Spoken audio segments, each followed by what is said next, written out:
दोस्तों नमस्कार। BPSC test series के इस सीरीज में आज मैं आप लोगों को 66th बीपीएससी जिसका पीटी 2020 में हुआ था उसका कुछ क्वेश्चन करने जा रहा हूं। मैं उस पीटी एग्ज़ाम में जो मैथ पूछा था और जो करंट अफेयर्स पूछा था, इसको छोड़कर जितने भी क्वेश्चन हैं मैं सबको करने जा रहा हूं। तो आप लोग ध्यान से देखेंगे क्योंकि बहुत जल्द आपका 67th बीपीएससी पीटी होने जा रहा है। तो इससे क्या होगा कि कुछ क्वेश्चन अगर रिपीट होता है किसी कारणवश से, रिपीट तो होने की संभावना कम होती है, लेकिन अगर होता है तो आपका एक भी क्वेश्चन ना छूटे, ठीक है, क्योंकि एक नंबर भी आपके लिए बहुत ज़रूरी है। तो आप इसे गौर से देखेंगे, ध्यान से देखेंगे और जो भी मतलब कहा जाए कि आपको जहाँ तक हो सके इससे आप लाभान्वित ही होंगे। आप इसे एक से लेकर जितने भी क्वेश्चन मैं करने जा रहा हूँ आप देखिएगा, आपको अच्छा ही लगेगा और अच्छा लगे तो ज़रूर कमेंट करेंगे और सब्सक्राइब भी करेंगे। चलिए दोस्तों, पहला क्वेश्चन है, परचिनरकारी यानी पितृदूरा निम्न में से किससे संबंधित है? दोस्तों ध्यान रखेंगे, पितृदूरा उस समय जब मुग़ल शासन चल रहा था, मुग़ल काल चल रहा था, उस समय ये काम होता था जड़ावट के लिए। यानी कहने का मतलब है कि अगर कुछ बनाया जा रहा है उसमें हीरे जवाहरात या फिर संगमरमर का जड़ा होता था, यानी उस पर सजावट किया जाता था। तो मुग़ल काल में सजावट के क्षेत्र में संगमरमर पर जवाहरात से की गई जड़ावट यानी पितृदूरा का प्रयोग किया जाता था। इसे सजावट के लिए पत्थरों को काटकर फूल पत्ते बेल बूटे का सफ़ेद संगमरमर में जड़ा जाता था, ठीक है। तो इस क्वेश्चन का जो आंसर सही है वो है 1 नंबर, दीवारों में अर्धकीमती पत्थर जड़कर फूलों की नक्काशी करना, ठीक है दोस्तों, ध्यान रखेंगे, ये मुग़ल काल की बात है। नेक्स्ट क्वेश्चन है, किस मुग़ल शासक ने चित्रकारी के लिए कारखाने बनवाए? यानी चित्रकारी के लिए कारखाना बनवाए। दोस्तों ध्यान रखेंगे, जहांगीर के समय चित्रकला का स्वर्णकाल माना जाता है। कहने का मतलब जहांगीर का शासनकाल को चित्रकला का स्वर्णकाल कहा जाता है। तो इसका सही आंसर होगा जहांगीर, ठीक है दोस्तों, ध्यान रखेंगे, इसका सही आंसर होगा जहांगीर। नेक्स्ट क्वेश्चन है, बंगाल में द्वैध शासन प्रणाली किसके द्वारा लागू की गई? तो अगर इस क्वेश्चन का आंसर तो आप जान लें पहले कि रॉबर्ट क्लाइव होगा, ठीक है, लेकिन ये भी आप जानिएगा कि 1764 में जो बक्सर की युद्ध हुई थी, बक्सर के युद्ध होने के बाद इलाहाबाद की 2 संधि होता है। एक संधि मुग़ल बादशाह साथ करते हैं रॉबर्ट क्लाइव, और दूसरा संधि होता है इलाहाबाद का नवाब के साथ में। तो शाह आलम द्वितीय और उधर शुजाउद्दौला के साथ में होता है। तो इस बात का ध्यान रखेंगे कि इस संधि के बाद खासकर बंगाल में द्वैध शासन शुरू होता है। कहने का मतलब है राजस्व कोई और वसूलेगा और उसका प्रशासन कोई और संभालेगा। ये द्वैध शासन जो 1772-73 तक चलती है, यानी रेवोल्यूशन एक्ट आने से पूर्व तक चलती है। और ये आप कह सकते हैं 1765 से लेकर 1773 तक ये द्वैध शासन चलती है, और वारेन हेस्टिंग्स आने के बाद इस द्वैध शासन को समाप्त कर दिया जाता है, ठीक है। तो इसका सही आंसर होगा रॉबर्ट क्लाइव। नेक्स्ट क्वेश्चन है, इनमें से किसने 1893 में शिकागो में आयोजित धर्म संसद में भाग लिया? दोस्तों ध्यान रखेंगे, इसका सही आंसर होगा स्वयं विवेकानंद। स्वयं विवेकानंद का बचपन का नाम जान लेंगे, नरेंद्र दत्त है, ठीक है, नरेंद्र दत्त है, बचपन का नरेंद्र दत्त हुआ करता, और ये रामकृष्ण परमहंस के बहुत ही अच्छे शिष्य भी हुआ कर देता है। और इन्हीं के नाम से आगे चल के स्वामी विवेकानंद जी ने रामकृष्ण मिशन करके एक संस्था का जन्म दिया, ठीक है, जिसको शुरुआती दौर में ये बेलूर मठ में जन्म हुआ था रामकृष्ण मिशन का, और आज पूरे इंडिया में रामकृष्ण मिशन करके स्कूल है, संस्थाएं हैं, चलती है। नेक्स्ट क्वेश्चन है, 1923 में स्वराज पार्टी गठन किसने किया था? ये क्वेश्चन बीपीएससी कितने बार पूछ चुकी है, ध्यान रखेंगे, सीआर दास और मोतीलाल नेहरू। कब की थी? 1923 में। ये क्यों हुआ था इसको याद रखेंगे कि असहयोग आंदोलन, ठीक है, नॉन कोऑपरेशन मूवमेंट में इसमें हुआ था यूँ कि गांधी जी ने इस आंदोलन को वापस कर ले लिए। इससे क्षुब्ध होकर खासकर सीआर दास यानी चित्तरंजन दास और मोतीलाल नेहरू ने एक नया पार्टी गठन किया जिसका नाम है स्वराज पार्टी। ठीक है, लेकिन आगे चल के CR दास की मृत्यु हो जाती है, फिर ये पार्टी अंत में समाप्त हो जाती है और फिर से मोतीलाल नेहरू कांग्रेस की तरफ रुख कर जाते हैं। नेक्स्ट क्वेश्चन है, प्रसिद्ध नाटक नील दर्पण जिसमें इंडिगो की खेती करने वाले किसानों के दमन का चित्रण किया गया है कि रचना किसने की थी। ठीक है, तो इसका सही आंसर होगा दीनबंधु मित्र। लेकिन इस बात को ध्यान रखेंगे 1859-60 में बंगाल में नील विद्रोह होता है। ठीक है, नील क्रांति होता है। तो नील विद्रोह के समय में नील दर्पण नामक एक पुस्तक लिखा गया था, नाटक लिखा गया था। इसका रचयिता दीनबंधु मित्र है। तो इस नाटक द्वारा चित्रण किया गया था कि किस तरह नील्हे जो होते थे वो यहाँ के किसानों के साथ में अत्याचार किया करते थे। ठीक है, तो इन्हीं के विरोध में ये नाटक था और इसका लेखक दीनबंधु मित्र थे। नेक्स्ट क्वेश्चन है, 1760 का प्रसिद्ध वांडीवास का युद्ध अंग्रेजों द्वारा किसके खिलाफ लड़ा गया। तो ध्यान रखेंगे इस बात को लेकर, ये अंग्रेज और फ्रांसीसी का अंतिम युद्ध था। इस युद्ध के बाद फ्रांसीसी मुख्य रूप से भारत से चले गए और मुख्य रूप से यहाँ पर रह जो गए वो थे अंग्रेज। ठीक है, तो ये युद्ध कब हुआ था इसको याद रखेंगे, 22 जनवरी 1760 को फ्रांसीसी और अंग्रेज़ों के बीच में युद्ध हुआ।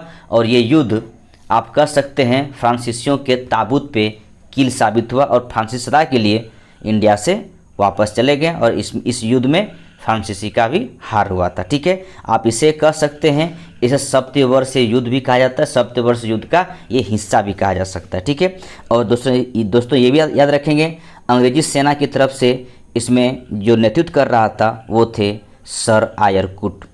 नेक्स्ट क्वेश्चन है, निम्न में से किस अधिनियम ने भारत में पृथक निर्वाचक मंडल का आरंभ किया। ठीक है, ये जो वर्ड है ना दोस्तों, पृथक निर्वाचक मंडल, ये वर्ड जो है वो दिखाई पड़ रहा है, जो आपको दिखाई पड़ रहा होगा, यही पृथक निर्वाचक मंडल ने ही भारत के 2 टुकड़े कर दिए। कहने का मतलब है भारत और पाकिस्तान का जन्म इसी निर्वाचक मंडल से होता है। ये कब हुआ था बताने से पूर्व मैं आपको ये बताऊंगा कि मोर्ले मिंटो सुधार के नाम से 1909 का अधिनियम को जाना जाता है। तो मोर्ले मिंटो ने क्या हुआ था, मिंटो ने बड़ा अच्छा बांटो और राज करो की नीति अपनाकर, यानी फूट और राज करो नीति अपनाकर मुसलमानों के लिए एक अलग निर्वाचक क्षेत्र दिया गया। ठीक है, और उसमें मुसलमान ही खड़े होंगे, मुसलमान ही वोट करेंगे, जीतेंगे मुसलमान ही। ठीक है, अंततः इस निर्वाचक मंडल के तहत में एक ऐसा बीज बो दिया इंडिया में जो अंततः इसका अंतिम परिणति भीषण ही हुआ। कहने का मतलब है हम 2 भागों में बट गए, यानी हिंदुस्तान और पाकिस्तान के रूप में जन्म हुआ। इसका सही आंसर होगा भारत परिषद अधिनियम 1909, जिसे मोर्ले मिंटो सुधार के नाम से भी जाना जाता है। नेक्स्ट क्वेश्चन है, 1931 में बुधो भगत के नेतृत्व में कोल विद्रोह किस क्षेत्र में हुआ। तो कोल विद्रोह हुआ था सिंहभूम क्षेत्र में, इसे याद रखेंगे, सिंहभूम क्षेत्र कोल विद्रोह हुआ था। एक बात और ध्यान रखेंगे, जो ये आंदोलन था 1831 का आंदोलन, ये मुख्य रूप से जो आंदोलन था वो हजारीबाग, सिंहभूम, पलामू, मानभूम इन क्षेत्रों में व्यापक रूप से फैला था और एक जनजाति विद्रोह था। ठीक है, जनजाति आंदोलन था और ये आंदोलन अंग्रेजी सरकार के खिलाफ, अत्याचारों के खिलाफ विद्रोह था। तो इस आप समझेंगे, उस समय ये तो पूरे कह सकते हैं भारत के बारे में, भारत के लिए है, लेकिन या आप कह सकते हैं उसमें बंगाल में बिहार भी था और झारखंड भी था। आज अगर वर्तमान परिप्रेक्ष्य में देखा जाए तो ये विद्रोह झारखंड का सिंहभूम डिस्ट्रिक्ट, पलामू, हजारीबाग, मानभूम इन जगहों पर फैला हुआ था। ठीक है, नेक्स्ट क्वेश्चन है, बिहार में 1857 के विद्रोह का नेतृत्व किसने किया था। दोस्तों ये क्वेश्चन प्रत्येक बार बीपीएससी फिक्स है। कुंवर सिंह। ठीक है, कुंवर सिंह, इसके बारे में एक क्वेश्चन घुमा फिरा कर किसी न किसी प्रकार से पूछेंगे, ये तय रखिएगा। ठीक है, तो ये आरा संबंधित है, आरा जगदीशपुर से संबंधित है और ये हमारे बिहार के नेतृत्व किए थे 1857 के विद्रोह में, सिपाही के विद्रोह में, इसे आप ध्यान रखेंगे। नेक्स्ट क्वेश्चन है, चंपारण में इंडिगो के किसानों की दशा की ओर गांधी जी का ध्यान किसने आकर्षित किया। तो ये है राजकुमार शुक्ल ने। इसने गांधी जी से मिले और गांधी जी को कहें कि चलिए मेरे यहाँ चंपारण, वहाँ पर बहुत दिक्कत हो रही है क्योंकि तीन कट्ठा पद्धति कहने का मतलब है 20 कट्ठा में 3 कट्ठा ज़मीन पर नील का खेती करना ही था, ये प्रावधान कर रखा था अंग्रेजों द्वारा। और दूसरी बात ये भी था कि जितना नील खेती होता था उस आधार पर उसे दाम मिलता नहीं था। तो ये घटना कब की है? 1917 की है, जिसे चंपारण सत्याग्रह के नाम से जाना जाता है। गांधी जी का भारत में पहला सत्याग्रह चंपारण सत्याग्रह ही है और ये गांधी जी का सत्याग्रह सफल भी रहा। प्राचीन महाजनपद मगध की प्रथम राजधानी कौन थी? दोस्तों, मगध की प्रथम राजधानी के रूप में राजगिरी, ठीक है, या राजगीर। तो यहाँ पर कोई ऑप्शन उस तरह है नहीं, तो इसका आंसर ई होगा, इसे आप ध्यान रखेंगे। नेक्स्ट क्वेश्चन है, स्वामी सहजानंद निम्न में से किससे संबंधित है? तो स्वामी सहजानंद जो संबंधित है वो है बिहार के किसान आंदोलन से, ठीक है, याद रखेंगे। बिहार किसान आंदोलन का जनक भी कहता है स्वामी सहजानंद को, ठीक है। नेक्स्ट क्वेश्चन है, निम्न में से कौन सा भारत में गांधी जी का प्रथम सत्याग्रह आंदोलन था जिसमें उन्होंने सविनय अवज्ञा का प्रयोग किया था? तो गांधी जी का प्रथम सत्याग्रह में अभी बताया आपको कि ये था चंपारण सत्याग्रह, ठीक है। उसके बाद अहमदाबाद मिल मजदूर होता है, इसके बाद खेड़ा, इसके बाद आपके रोलेट सत्याग्रह, ठीक है। यानी चंपारण, अहमदाबाद, खेड़ा, फिर रोलेट सत्याग्रह, ये सब का सब गांधी जी से जुड़े हुए आंदोलन है। नेक्स्ट क्वेश्चन है, निम्न में से किस हड़प्पन नगर में जूते हुए खेतों के निशान मिले हैं? तो ये मिले हैं कालीबंगा से, ठीक। कालीबंगा कहाँ है? राजस्थान में। कालीबंगा का शाब्दिक अर्थ है काले रंग की चूड़ियाँ। इसका ये जो कालीबंगा स्थल है ये घग्घर नदी किनारे बसा हुआ है, हड़प्पा कालीन स्थल है, ठीक है। इसकी खोज 1951 में अमलानंद घोष ने किया था, लेकिन आगे चलकर 1961 और 69 के बीच में B.K. थापर और B.B. लाल ने भी इसका उत्खनन करवाए थे। एक बात और ध्यान रखेंगे, कालीबंगा में 3 समाधिकरण मिला है, यानी पूर्ण समाधिकरण, आंशिक समाधिकरण और दाह संस्कार, ठीक है। कहने का मतलब है कि उस समय कालीबंगा में 3 तरह से आदमी को दाह संस्कार करते थे। एक तो पूर्ण समाधिकरण का मतलब है उसे पूर्ण दफना देना। दूसरा है आंशिक समाधिकरण, कहने का मतलब है कोई अगर मरता होगा तो उसे ले जाकर खुले स्थान में रख देना, फिर कौवा मैना जो भी खाना है खा लेंगे, इसके बाद जो लास्ट में जो भी बचेगा उसे फिर से दफना दिया जाता था, ठीक है। और लास्ट में दाह संस्कार है, जिसके मतलब है उसे जला दिया जाता था। तो यहाँ पर आप जानेंगे कालीबंगा में समाधिकरण का 3 रूप मिला है और ये राजस्थान में एक स्थल है जो घग्घर नदी किनारे है, ठीक है। नेक्स्ट क्वेश्चन है, त्रिरत्न या 3 रत्न जिसे सटीक ज्ञान, सच्ची आस्था और सटीक क्रिया निम्न में से किससे संबंधित है? तो ये आपका जैन धर्म से संबंधित है दोस्तों, ध्यान रखेंगे। देखिए दोस्तों, अगर आप BPSC देने जा रहे हैं, एग्जाम देने जा रहे हैं, तो कम से कम आप जैन धर्म और बौद्ध धर्म पढ़ के जाइए, क्योंकि ये दोनों बिहार से संबंधित है, ठीक है तो पूरे भारत के लिए, लेकिन इसका जन्म बिहार से है। और बिहार जब जन्म हुआ तो BPSC में इससे क्वेश्चन रहता ही रहता, चाहे जैन धर्म से रहे या बौद्ध धर्म से रहे, तो एक क्वेश्चन फिक्स है, तो इसे जरूर पढ़ के जाइएगा। ये इसका आंसर C है, यानी जैन धर्म, ठीक है। नेक्स्ट है, इनमें से किस शासक ने चतुर्थ बौद्ध संगति कश्मीर में आयोजित की? ठीक है, तो अगर आप इस क्वेश्चन को देखेंगे तो ये समझिएगा कि प्रथम ईस्वी में, ठीक है, आप कह सकते हैं प्रथम ईस्वी की बात यहाँ पर लाइए, ठीक है। इस समय राजा कनिष्क जो हुआ करते थे, इसने कश्मीर में, या आप कह सकते हैं कुंडल वन में, अध्यक्षता वसुमित्र और उपाध्यक्ष अश्वघोष के संरक्षण में बौद्ध धर्म की चौथी संगति हुई, और यहीं पर बौद्ध धर्म का कह सकते हैं 2 भागों में बंट जाता है, यानी महायान और हीनयान संप्रदाय में बंट जाता है। इससे पूर्व 3 संगतियां और हो चुकी है, यानी प्रथम संगति, द्वितीय संगति, तीसरी संगति और ये चौथी संगति था। तो इन चारों संगति का जितना कहाँ हुआ है, किसका कौन अध्यक्षता किया है, राजा कौन थे, ये सब के बारे में जान के आप लोग एग्जाम हॉल में जाएंगे, ठीक है। इसके बाद निम्न में से किस भारतीय दर्शन ने परमाणु सिद्धांत का प्रतिपादन किया था? तो यहाँ पर इसका सही आंसर होगा डी, वैशेषिक ने परमाणु सिद्धांत या परमाणु सिद्धांत का जो दर्शन था उसने दिया था। ऐसे वैशेषिक दर्शन का जो प्रवर्तक हैं वो ऋषि कनाद है। इसे ध्यान रखेंगे। नेक्स्ट क्वेश्चन है, किस दिल्ली सुल्तान ने रक्त एवं लौह की नीति अपनाई? तो एक दिल्ली सुल्तान है, आप कह सकते गुलाम वंश के शासक बलवन ने लौह एवं रक्त की नीति अपनाई। ठीक है, तो ये आप याद रखेंगे, गुलाम वंश दिल्ली सल्तनत के शासक बलवन, ठीक है, इसने रक्त एवं लौह नीति को अपनाया था।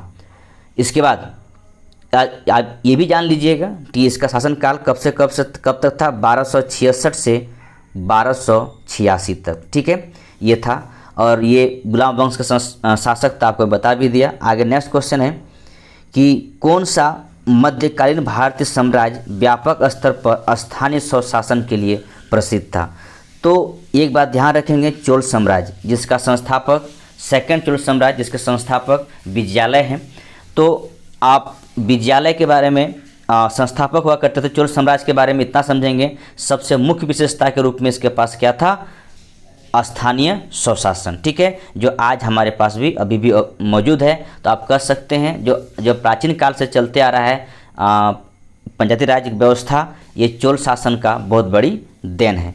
नेक्स्ट क्वेश्चन है, भारत का 13वां प्रधान बंदरगाह किस राज्य में स्थापित किए जाने वाला है? तो यानी 13वां प्रधान बंदरगाह किस राज्य में स्थापित करने जा रहे हैं? तो दोस्तों ध्यान रखेंगे, ये महाराष्ट्र में स्थापित होगा। निम्न राज्यों में से कौन सा राज्य भारत में सर्वाधिक सौर ऊर्जा का उत्पादक है? यानी सूर्य द्वारा जो ऊर्जा उत्पन्न किया जा रहा है, उस सबसे ज़्यादा कहाँ पर किस राज्य द्वारा उत्पादन किया जा रहा है? तो उत्पादक के रूप में कौन है?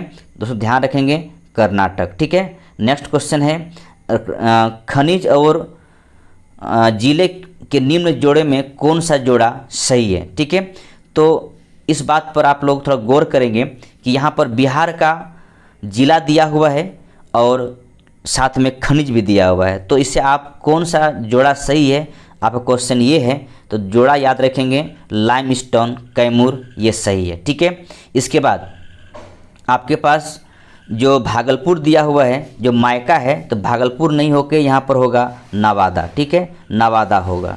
इसके बाद आपके पास क्वार्टजाइट दिया हुआ है, ये यहाँ पर मधुबनी ना होकर भागलपुर होगा। इस बात का ध्यान रखेंगे, भागलपुर होगा। इसके बाद आपका लेड जिंक दिया हुआ है, तो लेड जिंक गया ना होकर बांका और रोहतास होगा। इस प्रकार लाइमस्टोन जो है कैमूर, ये आपका सही है। नेक्स्ट क्वेश्चन है, उद्योग और स्थान में के निम्न जोड़ों में से कौन सा जोड़ा सही नहीं है? ठीक है, यहाँ पर ऊपर था पूछा जोड़ा कौन सही था, कौन सही है, और यहाँ पूछा जा रहा है कौन जोड़ा सही नहीं है। दोस्तों ध्यान रखेंगे, डी रेल डब्बा अभियांत्रिक भागलपुर नहीं, बल्कि ये है आपका मोकामा और मुजफ्फरपुर। ध्यान रखेंगे, मोकामा और मुजफ्फरपुर इसका सही आंसर होगा। ठीक है, नेक्स्ट क्वेश्चन है, बिहार के निम्न जिलों में से किस जिले में ही पिडमोंट स्वेप्पम मिट्टी पाई जाती है?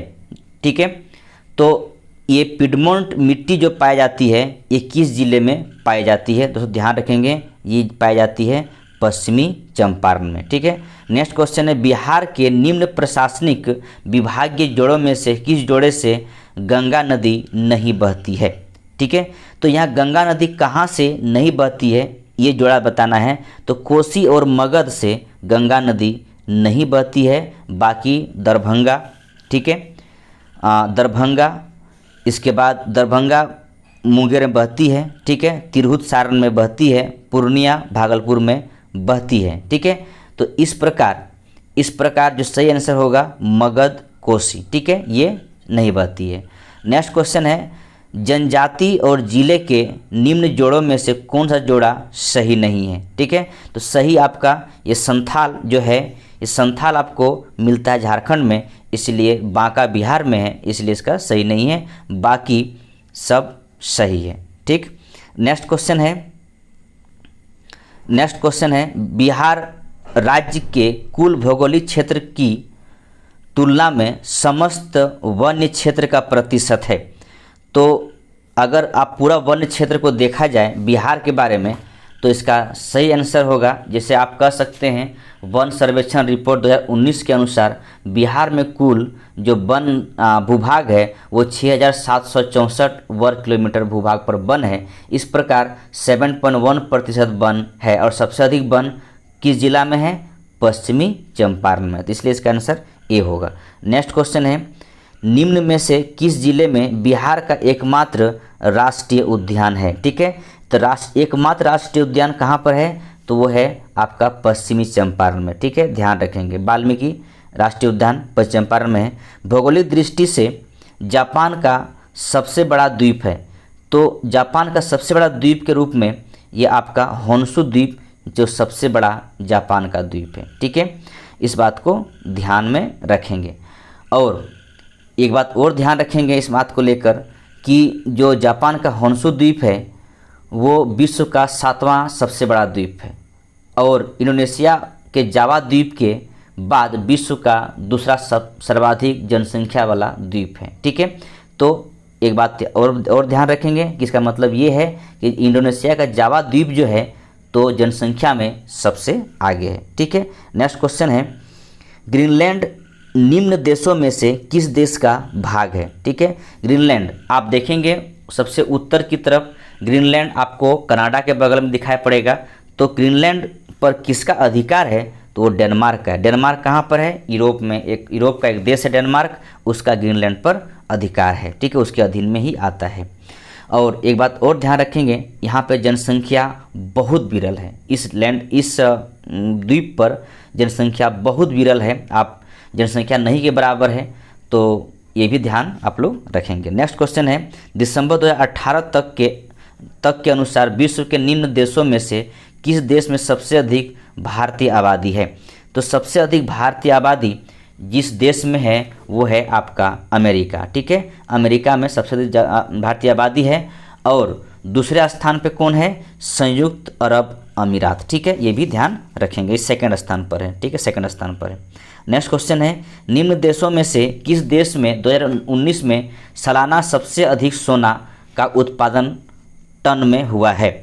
तो सबसे अधिक सोना का उत्पादन चीन में हुआ है। ठीक है, सबसे अधिक सोना का उत्पादन चीन में हुआ है, लेकिन सबसे अधिक खपत करने वाला जो देश है वो भारत है। ठीक है, उपभोक्ता के रूप में सबसे अधिक खपत भारत में किया जाता है। नेक्स्ट क्वेश्चन है कि निम्न में से किस द्वीप में सबसे अधिक देश है? ठीक है, सबसे अधिक जो देश है वो है आपका अफ्रीका में। ठीक है, अफ्रीका में जो कुल देशों की संख्या है वो कुल देशों की संख्या 54 है। ठीक है, कुल 54 है और एशिया में कुल देशों की संख्या 52 है। बस 2 देश अधिक होने की वजह से अफ्रीका देश महादेश हो गया।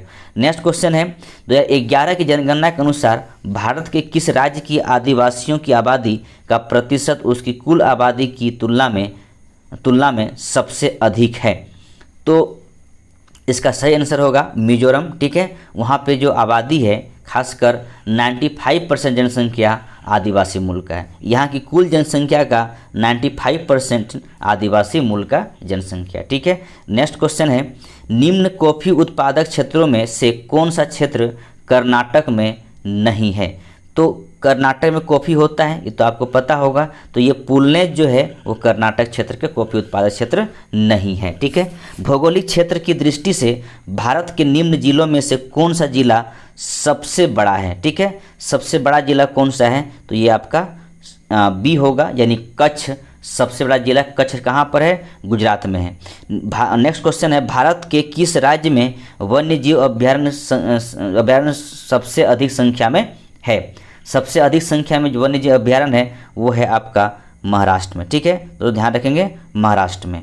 नेक्स्ट क्वेश्चन है, बिहार में प्रभावित होने वाले निम्न नदियों में से उत्तर की ओर प्रभावित होने वाली कौन सी नदी है?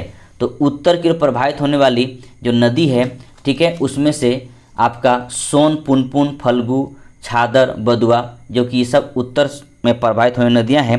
ठीक है, तो यहाँ पर कोई ऐसा आंसर है नहीं, इसलिए इसका आंसर ई होगा, ध्यान रखेंगे। ठीक है, नेक्स्ट क्वेश्चन है, निम्न हिमालयी पर्वत श्रेणियों में से किस पर्वत श्रेणी को अटल टनल पार करती है? ठीक है, किस श्रेणी को अटल टनल पार करती है? तो इसका सही आंसर होगा डी, यानी पूर्वी पीरपंजाल को पार करती है। ये अटल टनल कहाँ पर है? हिमाचल प्रदेश में, हिमाचल प्रदेश में है। ठीक है, हिमाचल प्रदेश में है, ये इस बात को ध्यान रखेंगे। नेक्स्ट क्वेश्चन है, विधि का नियम या कानून का अधिराज का मतलब क्या है? ठीक है, विधि का नियम कहने का मतलब है इससे क्या संबंध रखते हैं, तो इसका शाब्दिक अर्थ होगा सभी के लिए एक कानून और सभी के लिए एक न्यायतंत्र। यानी आप मौलिक अधिकार को आप पढ़ेंगे तो आर्टिकल 14 में कहता है कि विधि के सामने सब कोई समान है। ठीक है, तो इसका सही आंसर होगा सभी के लिए एक कानून और सभी के लिए एक न्यायतंत्र। नेक्स्ट क्वेश्चन है, पंचायती राज संस्थाओं को 29 कार्यों की सूची किस अनुच्छेद के तहत दी गई है? ये क्वेश्चन जो अनुच्छेद पूछ दिया है, मुझे नहीं लगता है कि बहुतों ने सही कर पाए होंगे। ठीक है, क्योंकि ये अगर कोई ऐसे अंदाजे मार के सही कर ले बात अलग है, लेकिन इतनी टफ क्वेश्चन नहीं पूछना चाहिए, अनुच्छेद इतना टफ नहीं पूछना चाहिए, ये बात सच है। नेक्स्ट क्वेश्चन है, नागरिकता संशोधन कानून कब पारित हुआ? ठीक है, यानी नागरिकता संशोधन कानून जो अभी अभी पास हुआ है वो कब पास हुआ है? 11 दिसंबर 2019 को, यानी आपका जो आंसर होगा वो बी होगा, इसे ध्यान रखेंगे। नेक्स्ट क्वेश्चन है, 73वें संविधान संशोधन कानून की वैधानिक शुरुआत किस संविधान संशोधन बिल से हुई? ठीक है दोस्तों, ध्यान रखेंगे कि पंचायती राज व्यवस्था का जो शुरुआत हुआ था स्वतंत्रता प्राप्ति के बाद, वो 2 अक्टूबर 1959 को किया गया था नेहरू जी के द्वारा, लेकिन ये चला नहीं, इसीलिए राजीव गांधी शासनकाल में 64वां संविधान संशोधन बिल लाया गया था, लोकसभा में पास हुआ, राज्यसभा में गिर गई। तो ये आप कह सकते हैं शुरुआत यहीं से किया गया है, यानी आपका डी आंसर सही है। नेक्स्ट क्वेश्चन है, वर्ष 1632 में बिहार के पटना शहर में कौन सी कंपनी ने अपनी फैक्ट्री स्थापित की थी? तो सबसे पहले बिहार में, ठीक है, 1932 में कौन सी कंपनी ने अपनी फैक्ट्री स्थापित की थी?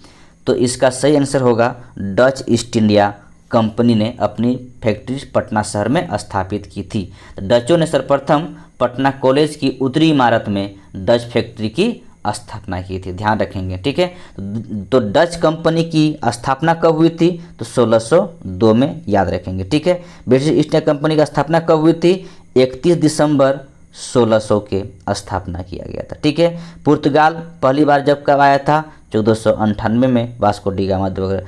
फ्रेंच कंपनी कब स्थापना किया गया था? तो याद रखेंगे 1664 में। ठीक है, नेक्स्ट क्वेश्चन है, निम्न में से कौन सा विकेंद्रीकरण का विशिष्टीय नहीं है? ठीक है, तो इसका जो सही आंसर है वो आपका सी है, स्थानीय समुदायों में आत्मविश्वास को नहीं जगाना। ठीक है, नेक्स्ट क्वेश्चन है, ब्रिटिश शासन में संविधान के विकास में कौन सा कानून ऐतिहासिक नहीं है? तो इसका ऐतिहासिक कानून D, protection of civil right act 1955। ठीक है, क्योंकि इससे पहले ब्रिटिश यहाँ से चला गया था। ठीक, नेक्स्ट क्वेश्चन है, हाल ही में संसद की नई इमारत के निर्माण की बोली किसने जीत लिया? नया संसद भवन बन रहा है, तो उसका जो बोली लग रहा था, उस बोली को किसने जीता? टाटा प्रोजेक्ट्स लिमिटेड ने जीत लिया। ठीक है, नेक्स्ट क्वेश्चन है, भारत के संविधान में कौन सा अनुच्छेद भारतीय निर्वाचन आयोग की स्थापना से संबंधित है? दोस्तों ध्यान रखेंगे, अनुच्छेद 324 निर्वाचन आयोग भाग 15 में है और अनुच्छेद 324 में ये दिया गया है। ठीक है, वर्तमान में राष्ट्रीय महिला आयोग की प्रमुख कौन है? तो रेखा शर्मा, ध्यान रखेंगे। ठीक है, नेक्स्ट क्वेश्चन है, भारत में औद्योगिक क्षेत्र में की उपलब्धि को मापने के लिए निम्न में से कौन सी संस्था औद्योगिक उत्पादन के सूचकांक को जारी करती है? तो ये जारी करने वाली संस्था है वो आपका सी ऑप्शन सही है, यानी केंद्रीय सांख्यिकी कार्यालय, इसी द्वारा जारी किया जाता है। नेक्स्ट क्वेश्चन है कि व्यवसाय करने की सरलता पर 2020 की रिपोर्ट के अनुसार भारत ने अपने क्रम में सुधार किए हैं जो है। ठीक है, तो व्यवसाय करने के लिए सरलता में अपने आप को सुधार किए हैं, तो ये विगत वर्ष में 77 था, लेकिन अभी 63 स्थान है। नेक्स्ट क्वेश्चन है, भारत के केंद्रीय बजट में संस्थागत कृषि साख का प्रभाव बढ़ाने के लिए वर्ष 2020-21 के लिए क्या साख लक्ष्य रखा गया है? ठीक है, तो इसके लिए जो लक्ष्य रखा गया है वो है आपका वो है आपका सी यानी 15 करोड़ लाख रुपया। ठीक है। नेक्स्ट क्वेश्चन है पीएम कुसुम योजना का उद्देश्य है। एक योजना है पीएम कुसुम, इस योजना का उद्देश्य क्या है? ठीक है। इसका उद्देश्य है किसानों की डीजल और केरोसिन पर निर्भरता समाप्त करना तथा पंप सेटों को सौर ऊर्जा से जोड़ना। यानी जो आज हम लोग डीजल और केरोसिन पर निर्भरता रखते हैं, खासकर अपना पंपिंग सेट चलाने के लिए, तो वहाँ पर उसके स्थान पर सौर प्लेट द्वारा पंपिंग सेट चलाया जाएगा। ठीक है। नेक्स्ट क्वेश्चन है निम्न में से भारत का कौन सा व्यापारिक बैंक विश्व के शीर्ष 100 बैंकों में शामिल है? ठीक है। तो विश्व 100 बैंकों में कौन शामिल है? State bank of India SBI। ठीक है। नेक्स्ट क्वेश्चन है भारत सरकार ने 2020-21 के बजट में एक नई योजना निर्विक घोषित की है। अर्थव्यवस्था का निम्न में से कौन सा क्षेत्र इस योजना से लाभान्वित होंगे? ठीक है, लाभान्वित होंगे। तो इसका सही आंसर होगा आपका डी यानी निर्यात क्षेत्र इससे लाभान्वित होंगे। नेक्स्ट क्वेश्चन है बिहार सरकार ने 1 अप्रैल 2019 से सार्वजनिक वित्तीय प्रबंधन प्रणाली CFMS शुरू की है। यह प्रणाली है, ठीक है, यह प्रणाली कौन सी प्रणाली है? राज्य में समस्त वित्तीय कार्यकलापों को ऑनलाइन तथा कागज रहित बनाएगी। यानी जो भी कुछ करना है वो डायरेक्ट आप कंप्यूटर से किया जाएगा। अब यहाँ पर कागजी खर्चा को कम किया जाएगा। भारत सरकार ने 2 जनवरी 2020 को बिहार राज्य को कृषि कर्मण पुरस्कार प्रदान किया। यह पुरस्कार दिया गया था। यह पुरस्कार किसे दिया गया था? तो ध्यान रखेंगे मक्का और गेहूँ उत्पादन और उत्पादकता के लिए। ठीक है। और नेक्स्ट क्वेश्चन है बिहार सरकार ने अगस्त 2018 में एक नई योजना सतत जीविकोपार्जन योजना शुरू की। इस योजना का उद्देश्य है, इस योजना का उद्देश्य क्या है? इस योजना का उद्देश्य बहुत सारा है, जैसे कि शराब ताड़ी का उत्पादन, परिवहन और बिक्री में पारंपरिक रूप से लगे अत्यंत निर्धन परिवारों को सतत बनाना, इन सब के बारे में है। तो इसलिए इसका आंसर होगा ई। ठीक है। नेक्स्ट क्वेश्चन है बिहार सरकार के 7 निश्चयों में निम्न में से कौन सा सम्मिलित नहीं है? ठीक है। 7 निश्चय कार्यक्रम क्या क्या है? सड़क का निर्माण करना, बिजली की व्यवस्था करना, शौचालय का निर्माण करना, कॉलेजों का निर्माण, ठीक है, महिलाओं को आत्मनिर्भर बनाने की हर संभव कोशिश, हर घर नल का जल, आर्थिक हल, युवाओं को बल योजना। ठीक है। ये सब के लिए ये सब है। तो इसका सही आंसर है जो कि नहीं इसमें है वो है आपका बाल कल्याण। ठीक है, जो नहीं है। नेक्स्ट क्वेश्चन है बिहार के प्रति व्यक्ति शुद्ध राज्य घरेलू उत्पाद स्थिर कीमतों पर देश की तुलना में कम है। वर्ष 18-19 में यह था, कितना था वर्ष 18-19 में? तो ये है आपका औसत, राष्ट्रीय औसत का 33%। ठीक है। नेक्स्ट क्वेश्चन है भारत में खाद्य प्रबंधन का निम्न में से कौन सा एक उद्देश्य नहीं है? ठीक है, एक उद्देश्य नहीं खाद्य प्रबंधन का। तो जो उद्देश्य नहीं है वो है खाद्यान्नों का निर्यात करना। इसका उद्देश्य कभी भी नहीं हो सकता खाद्य प्रबंधन में। ठीक है। नेक्स्ट क्वेश्चन है भारत में राजस्व घाटे का तात्पर्य है। राजस्व घाटा से तात्पर्य भारत का है, तो सॉरी भारत राजस्व घाटे से तात्पर्य क्या?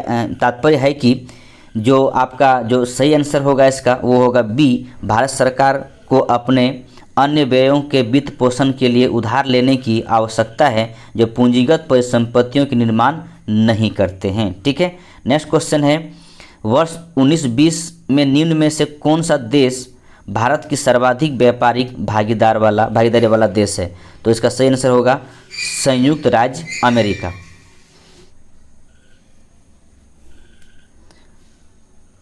नेक्स्ट क्वेश्चन है भारतमाला परियोजना से भारत का निम्न में से कौन सा इंफ्रास्ट्रक्चर क्षेत्र संबंधित है? ठीक है।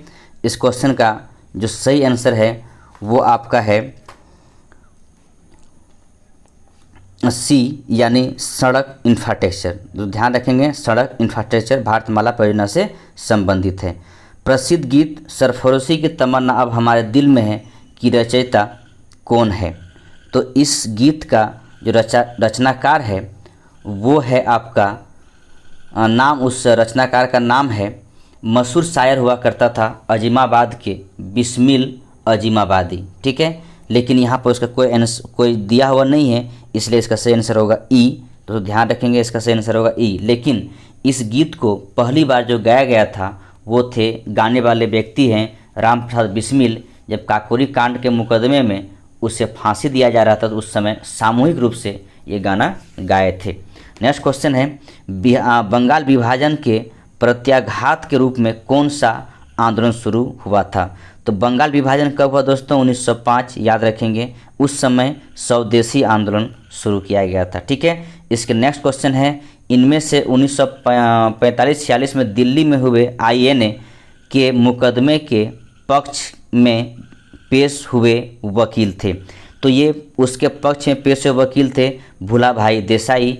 ये INA का आप कह सकते हैं दिल्ली का लाल किला में मुकदमा शुरू हुआ और इस भूला भाई देसाई, नेहरू जी यानी जवाहरलाल नेहरू, इसके तेज बहादुर सप्रू, इन सब मिलकर ने INA के जितने भी खासकर कमांडर हुआ करते थे और जितने भी सिपाही हैं उसको छुड़वा दिया गया था। ठीक है, नेक्स्ट क्वेश्चन है, मैडम कामा ने भारत के तिरंगी स्वतंत्रता ध्वज को कहाँ फहराया था?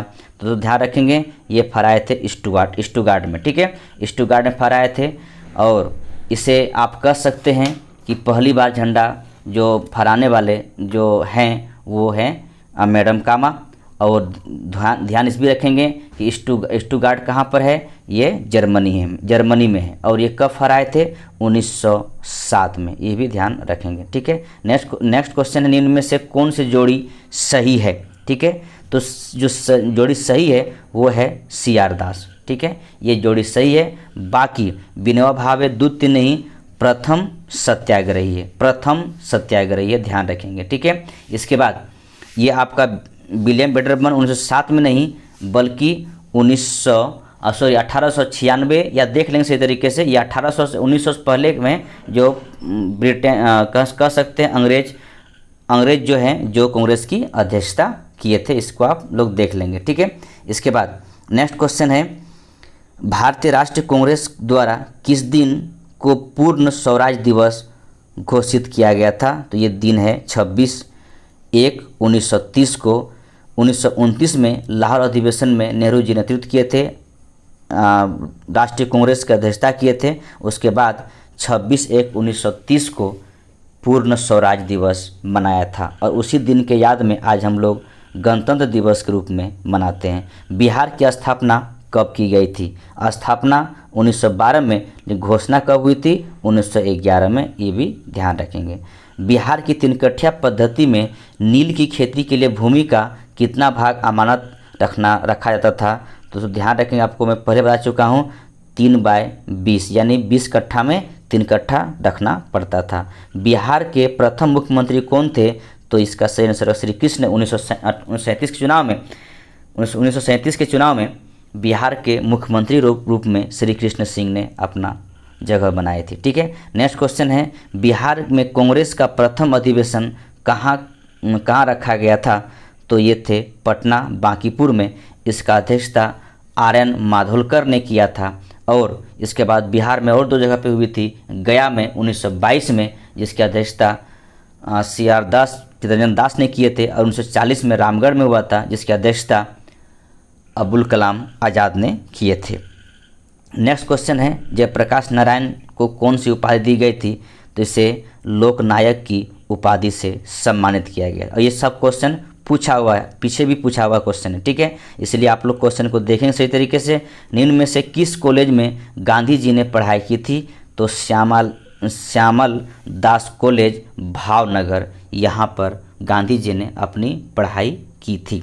ठीक है, नेक्स्ट क्वेश्चन है, इनमें से किसने 1857 के विद्रोह में सक्रिय भाग लिया था? तो सक्रिय भाग लेने वाले ये नाना साहब भी हैं, बेगम हजरत महल भी है और मौलवी अहमदुल्ला भी है। इन सब ने सक्रिय भाग लिए थे, इसका सही आंसर होगा ई। ठीक है, नेक्स्ट क्वेश्चन है, किस अधिनियम के बारे में जवाहरलाल नेहरू ने कहा था कि हमें एक ऐसी कार दी गई थी जिसमें सब ब्रेक थे किंतु इंजन नहीं था? ठीक है, तो इसके बारे में किसके बारे में कहा गया था? 1935 के अधिनियम के बारे में कहा गया था। ठीक है, नेक्स्ट क्वेश्चन है, दांडी यात्रा कितने दिन तक चली? दांडी यात्रा 24 दिन तक चली। कब से कब तक चली थी? ये चली थी 12 मार्च से 6 अप्रैल तक। ठीक है, ये आपका 24 दिन हो जाता है। 24 दिन तक 240 मील तक की यात्रा की थी। ठीक है, इसके बाद दोस्तों, इसके बाद आपका मैथ है। 10 क्वेश्चन मैथ है जो कि मैं आपको छोड़ रहा हूँ, यहाँ पर से आप लोग खुद से बना लेंगे। 10 क्वेश्चन के बाद 11वां क्वेश्चन यानी 91 नंबर क्वेश्चन आ रहा है, वो है आपका दूध किसका घटिया स्रोत है। तो दूध सबसे घटिया स्रोत किसका है? विटामिन सी का। ठीक है, इस घटिया स्रोत है। इसके बाद नेक्स्ट क्वेश्चन है, पुलिस द्वारा नशे में गाड़ी चलाने वाले की सांस की जांच के लिए फिल्टर पेपर पर क्या होता है। यानी जो पुलिस द्वारा जो मुंह में डालकर चेक किया जाता है कि आप नशा में हैं या नहीं है, तो वो फिल्टर पेपर में क्या होता है। ठीक है, क्या होता है दोस्तों, ध्यान रखेंगे। उस फिल्टर पेपर में होता है पोटेशियम डाइक्रोमेट सल्फ्यूरिक अम्ल। ठीक है, पोटेशियम डाइक्रोमेट सल्फ्यूरिक अम्ल होता है उसमें। ठीक है, इसके बाद नेक्स्ट क्वेश्चन है, ग्लूकोज को एथिल अल्कोहल में किस एंजाइम द्वारा बदल दिया जाता है। ठीक है, तो इसका सही आंसर होगा आपका जाइमेज में। ठीक है, जाइमेज में चेंज कर दिया जाता है। नेक्स्ट क्वेश्चन है, चूने का पानी किसके द्वारा दूधिया हो जाता है। तो चूने का पानी CO2 यानी कार्बन डाइऑक्साइड के द्वारा ये दूधिया हो जाता है। पेट्रोल तथा डीजल के अधूरे जलने से उत्पन्न होती क्या होती है? कार्बन मोनोऑक्साइड की गैस की उत्पन्न होती है। इसके बाद 96 नंबर क्वेश्चन, एक घोल का pH 3 से 6 बदलता है तो H+ आयन की सांद्रता। ठीक है, H+ आयन की सांद्रता जो होगी वो 1000 गुना कम हो जाएगी। ठीक है, नेक्स्ट क्वेश्चन है, रेत और नेफ्थलीन के मिश्रण को किसके द्वारा पृथक किया जा सकता है। इसका सही आंसर होगा ऊर्ध्वपातन यानी सब्लिमेशन के द्वारा इसे अलग किया जा सकता है। बेंजीन में सिग्मा और पाई बंध की संख्या होती है। ठीक है, बेंजीन में सिग्मा और पाई बंध की संख्या होती है, ये संख्या होती है 12 और 6। ठीक है, यूरिया में उपस्थित होने वाला तत्व है, यूरिया में उपस्थित होने वाला तत्व है वो आपका है CHNO। ठीक है, ये सब यूरिया में मौजूद रहती है। निम्न में से कौन सा ऊष्मा का सबसे अधिक कुचालक है, यानी सुचालक कुचालक है। इन चारों में से सबसे अधिक कुचालक सीसा है। ठीक है, विटामिन जो रक्त के थक्के बनने प्रभावी होता है वो है विटामिन के। अगर विटामिन के कमी से लोगों को रक्त का थक्का नहीं बन पाता है। महिला सेक्स हार्मोन है, महिला सेक्स हार्मोन है ये आपका एस्ट्रोजन है, महिला सेक्स हार्मोन। ठीक है, पार्किंस बीमारी के उपचार के विकास के लिए किसको नोबेल पुरस्कार दिया गया है। ठीक है, तो नोबेल पुरस्कार किसको दिया गया है? आर्विड कार्लसन को नोबेल पुरस्कार दिया है इस बीमारी का कह सकते हैं खोज के लिए या इसका इलाज के लिए। ठीक है, नेक्स्ट क्वेश्चन है, थायराइड ग्रंथि की खराबी किसकी कमी के कारण होती है।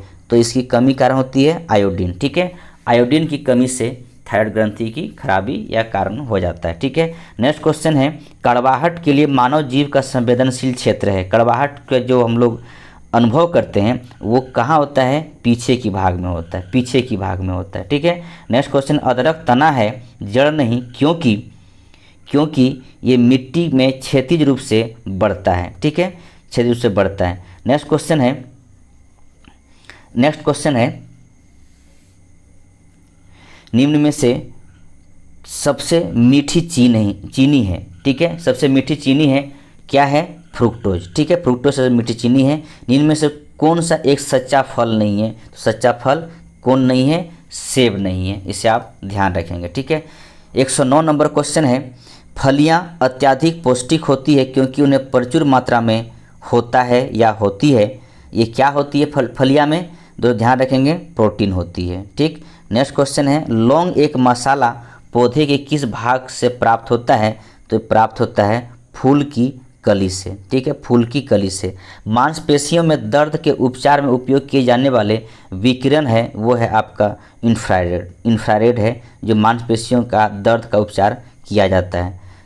दो समानांतर प्रतिरोध वाले सर्किट का कुल प्रतिरोध 1.403 किलो ओम है। यदि एक प्रतिरोध का मान 2.0 किलो ओम है तो दूसरे प्रतिरोध का मान होगा। ठीक है, इसका मान कितना होगा?